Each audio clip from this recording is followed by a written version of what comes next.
Des interventions liées aux actualités de la communauté française, et Philippe Clair va venir nous parler de l'Alliance française. Merci Philippe.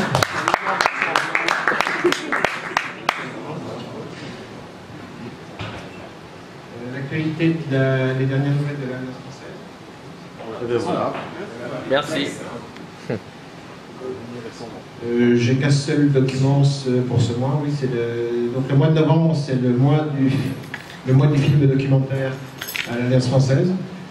Donc il y a des projections tous les mercredis et tous les vendredis. La plupart des films qui sont montrés sont à caractère écologique et sociaux. Vous avez la liste des films qui est là, et en fermeture, le mercredi 30 mai, il y a le film Demain. Je ne sais pas si vous avez entendu parler. J'en ai vu un extrait, c'est pas mal. Ça a eu le César 2016 du meilleur documentaire. Et il y aura la présence du réalisateur Cyril Dion. Le film a été réalisé aussi avec Mélanie Laurent, qui sera malheureusement pas là. Elle est là, ouais. C'est tout ce que j'ai à vous dire pour l'Alliance française. Les dernières nouvelles de la Chambre de commerce. Le gala, comme vous le savez, a été annulé. Il était repoussé à une date ultérieure. On avait prévu d'y avoir une table avec le BPA, donc c'est prévu pour... la date n'est pas encore confirmée, je pense que ce sera l'année prochaine, ce ne sera pas cette année. Dans le cadre des ateliers Meet the Experts, on a une intervention le 24 novembre de Pierre Perret et de Franck Bougère qui est là ce soir. C'est toujours en cours, c'est ça? Je sais pas. Donc c'est un atelier où on parlera de... Si vous pouvez nous en parler, non? Qu'est-ce que c'est? Vous savez moi? Pierre a une formation plus en comptabilité et valorisation d'actifs matériels et immatériels dans les sociétés. Et moi, je vais faire le lien avec les actifs immatériels et propriété intellectuelle pour expliquer en fait comment les entreprises peuvent utiliser notamment les actifs immatériels pour valoriser leur société, pour attirer les investissements, pour accroître la réputation de leur société. Donc c'est comment gagner de l'argent avec des biens immatériels. Il y a des solutions qui existent et que tu pourras exposer. Merci. Vendredi 18 novembre, il y a une journée connectée responsabilité sociale des entreprises. Alors, ce sera à la Chambre de commerce elle-même, simultanément avec la liste des villes que vous pouvez voir ici. Ça se passe dans le cadre de la semaine de la solidarité internationale qui a lieu du 12 au 20 novembre 2016.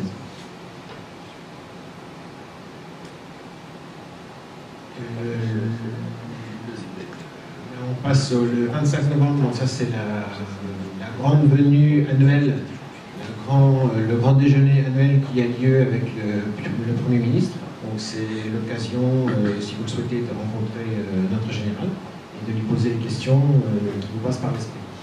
Ça a lieu tous les ans, c'est organisé par la John Foreign Chamber of Commerce. C'est une grosse réunion, un gros déjeuner qui réunit à peu près 400 personnes tous les ans. Le 7 décembre, il y a une visite qui est organisée au Palais Royal, avec la Chambre de commerce également. Et ce sera l'occasion de voir toutes les activités qui ont été réalisées par le roi dans son palais. Je crois que c'est déjà plein, donc c'était déjà plein. C'est déjà plein. Comme tous les ans, je crois que c'est je sais quelle édition, je sais plus, c'est la première édition, comme ça, 15e édition, 14e édition. Donc c'est Bonjour French Fair du 15 au 18 décembre. Ça se passe toujours au Queen's Heritage Center. On espère avoir cette année 60 000 visiteurs, 90 exposants. Et les exposants qui sont ici parmi nous, puis 20 en fait partie, je crois. Comme tous les ans. Depuis 3 ans.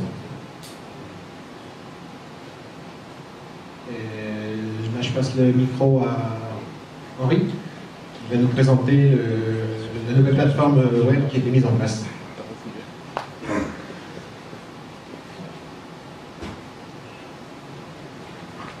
Bonjour, alors je suis co-président de la comité responsabilité sociale et durabilité de la Chambre de commerce.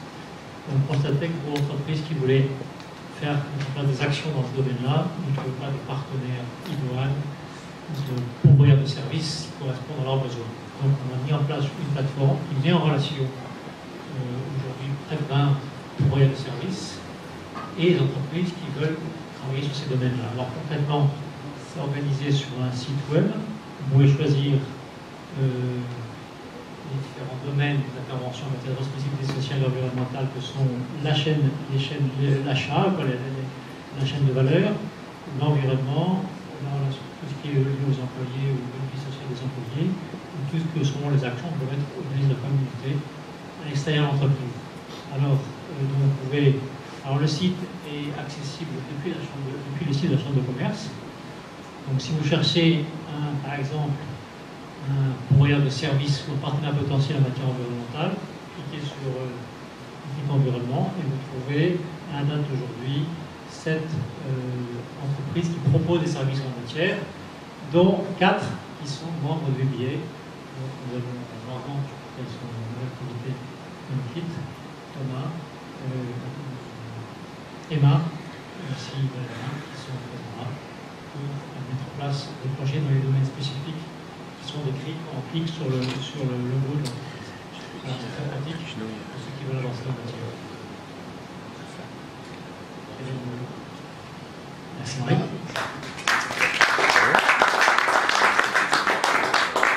On enchaîne rapidement avec la French Tech. C'est Emmanuel qui va nous parler encore un petit moment pour nous parler de ce qui se passe à la French Tech et chez les Pokémon.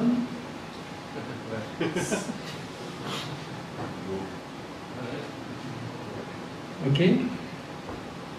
Encore quelques minutes et on est à table. Bonsoir.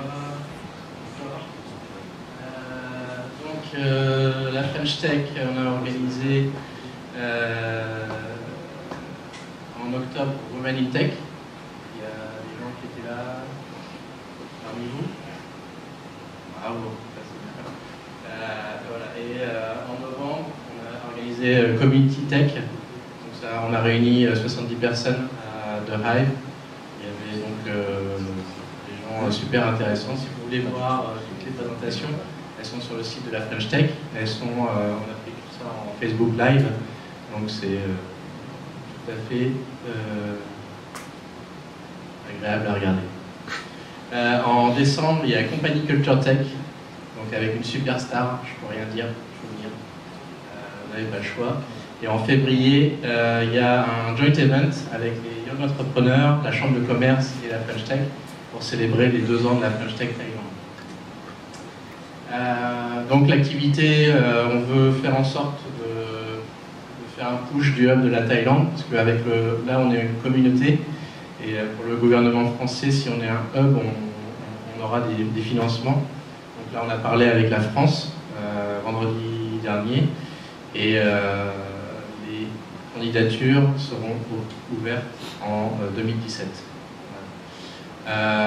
On supporte le Bangkok Breast Cancer Supergroup, en fait. Donc on a commencé avec Women in Tech et on s'est dit pourquoi pas prolonger l'opération. Donc l'idée c'est d'avoir des organisations caritatives comme la Croix-Rouge, des choses comme ça. On va en sélectionner plusieurs et on va faire de la communication autour de cela. Il y a eu 5 nouvelles startups qui ont été ajoutées le mois dernier. J'en ai parlé plusieurs fois, c'est le Entrepreneur Award. Donc vous avez jusqu'au 31 janvier pour soumettre vos startups pour gagner jusqu'à 10 millions de bahts en prix. Donc c'est 10 millions de bahts, pas en cash, mais en mentoring, en nature, enfin des courses de consulting, des objets à gagner, etc. Et ça, cumulé, ça fait 10 millions de bahts. Donc vous avez juste un dossier à remplir, une vidéo à faire, et voilà. Donc si vous connaissez des startups qui seraient intéressées par... Pardon? Oui, startup et PME, oui, absolument.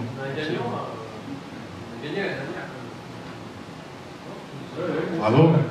Est-ce que ça t'a... Rien. Ah bon? Le droit d'être connu. Ouais, c'est tout.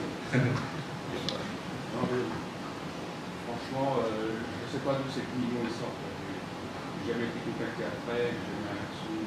Ah ouais, d'accord. Ok. J'ai fait Non, mais ça apporte au moins une visibilité à la start-up, ça apporte une audience, etc. Donc, ouais. En l'occurrence, il y a des journées avec des entrepreneurs fameux en Thaïlande, comme Michael Trochery, celui qui a fondé Wine Connection, et 3 autres, je crois. Donald Trump, tout à fait, il va venir en janvier. Sympa. On tisse des liens avec les autres French Tech, donc il y a notamment Vincent pour le Vietnam, Moscou, c'est Anne de Orami qui nous les a introduits, Singapour avec Elodie, Shanghai aussi, et Cambodge aussi, c'est également Vincent. Donc il y a Business France qui nous aide pour avoir des booths pour des startups. Donc là il y a 2 événements, SMAX et FinTech. Donc normalement on devrait avoir des booths en fait, des booths French Tech et des startups qui veulent faire partie, être inclus dans le booth pour en venir et montrer leurs produits. Donc là encore c'est une audience, c'est une exposure, donc c'est tout à fait intéressant pour les startups. Les big numbers, donc on a plus de 1460 fans sur Facebook, 360 start-upers sur Meetup, on a plus de 40 membres pour la Startup Community et on veut la grossir de